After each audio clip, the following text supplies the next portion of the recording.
Hi everyone and welcome to Homerino Collectibles, where today we're going to be taking a look at the Mezco Mortal Kombat X Sub-Zero 6-inch action figure. This line of figures is actually my favourite new branch of figures because they're just so detailed and so awesome. I haven't actually played the game yet, but it does make me incredibly excited to go ahead and play it. The packaging looks awesome for people who want to display them, you know, mint on card and whatnot. It just looks really, really awesome. You can see basically the entire figure, really awesome. I just love the simplicity of the name there and everything. And then over here on the back we have everything that's included, a little bio right there, so if you want to go ahead and pause it, do it now if you want to read that. And then a really nice, you know, kind of edited image of the figure in amongst a woodland there. Just looks really awesome, and they do say ages 17 and up on them, so they are targeted 100% towards collectors and people who will be you know, playing the game of a slightly older age. So let's go ahead and open this thing and take a closer look at Sub-Zero himself. And here is Sub-Zero out of the packaging. It's a pretty cool figure, and what they're doing right now is basically there's the ice variant of this, the you know, translucent plastic version, and then there's also going to be other versions coming out too, like, you know, variations on the costume and stuff, and you kind of prompted to go ahead and buy some of those other versions, because here we have basically two sets of interchangeable hands. We have a pair of open ones and then a pair of gripping ones for the accessories. Now, the open hand that's on the right arm has the hole in it right there, and that is basically for him to hold an ice ball, which does not come with this version. It comes with other versions. So obviously, if you do get different ones, you can not only make an awesome display and have like the, you know, ice copy of him and whatnot and have a really awesome fight scene, but you can also then use, you know, another weapon to add to this guy's arsenal for your photos or displays, or even playing with it if you are going to. I wouldn't recommend it because whilst they're not super expensive, they're not super cheap either. You know, they're just like the same price as things like Marvel Legends and most DC Collectibles figures and stuff. They're just, I don't know, they don't feel like they're going to be as durable as Marvel Legends, but they don't feel like they're going to break like a lot of other DC Collectibles stuff do. So whilst they're good quality, I wouldn't suggest playing with them, but you know, they're absolutely fantastic, and like I say, you know, come with really awesome weapons. So here you can see the ice sword. If I go ahead and just take that out of his hand and bring it closer, so this is the same type of plastic that the, you know, full ice version of him is made out of. You can see that they have painted over the blue translucent plastic with a bit of white just to make it look you know, even more awesome. It shines, it glistens, it looks really cool. It's got a really awesome sculpt to it. I really do like it a lot. And then we have a slightly, if I just show them as a comparison, a slightly more kind of a greeny blue.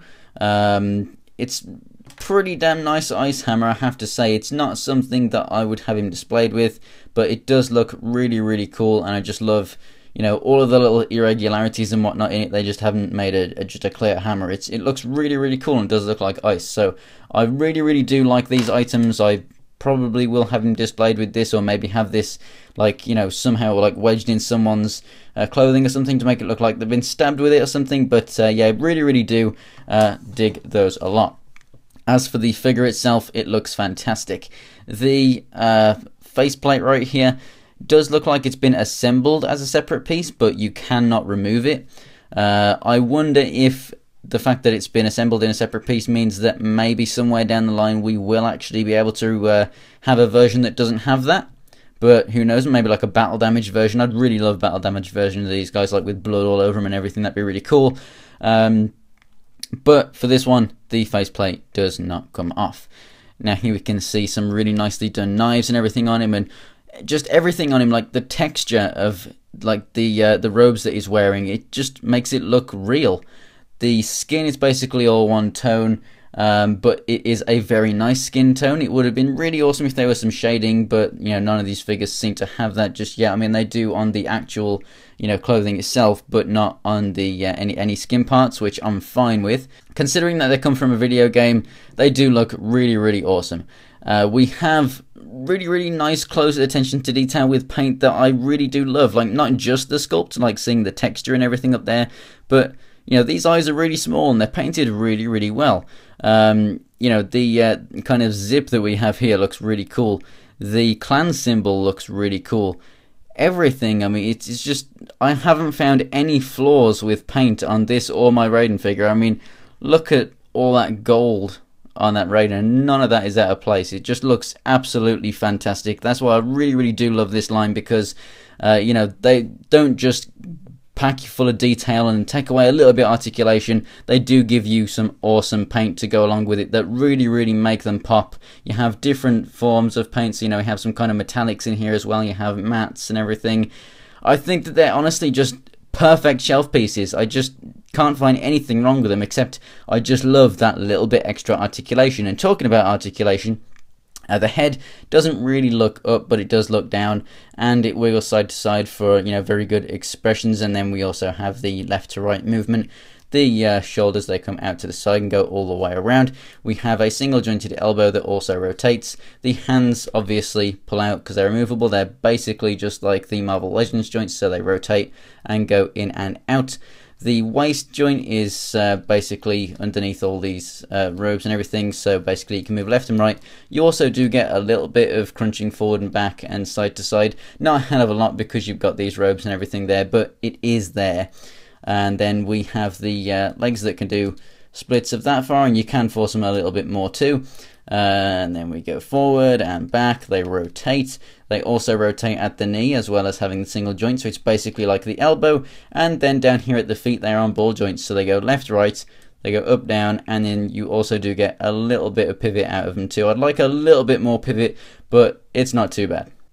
And I'd also just like to mention the bandana on the back. It's secured well, it doesn't spin or anything, but they are nice and flexible, so as you move that around they will move, so they don't hinder any articulation whatsoever. And I just think that this thing is just so damn awesome. I mean, Sub-Zero is probably, you know, Sub-Zero and Scorpion are two of the most popular characters, and we're getting both of them in the same wave, along with this guy Raiden. So I definitely think that Wave 1 has hit us hard, and it's just so awesome. They couldn't have started with any better characters in my opinion. They went all out with the most popular figures from the franchise to go ahead and bring everyone in to this toy line, and they're just absolutely fantastic. Now the figures are about the same size. He stands about 6 1/4 inches tall, so he will be about 1/4 of an inch smaller than Marvel Legends. So in some displays, like if you have them fighting and whatnot, they'll look perfect next to each other and with most other 6-inch scale action figures. But just standing straight up and down next to each other, they will look a little bit smaller. They may not be super amazingly posable, but they have enough to get by as awesome Mortal Kombat figures. They have amazing detail, absolutely fantastic detail, and the paintwork is great. The accessories that you get are awesome, and a price point for the scale and everything that you get, and I think it is pretty good. So I definitely think that you should invest in this line if you are a Mortal Kombat fan. If you enjoyed the video, give it a like. Scorpion will be coming soon. If you want to see pictures of this guy, other figures from this line, and also anything else from my collection, go ahead and follow me on Instagram. It's Homerino123, and the link is in the description below, where you'll also find links to my Twitter and Twitch, so you can find out when I'm streaming and also find out when YouTube videos go live. And to see more Mortal Kombat X videos, go ahead and subscribe. So thanks for watching, guys, and I'll see you next time.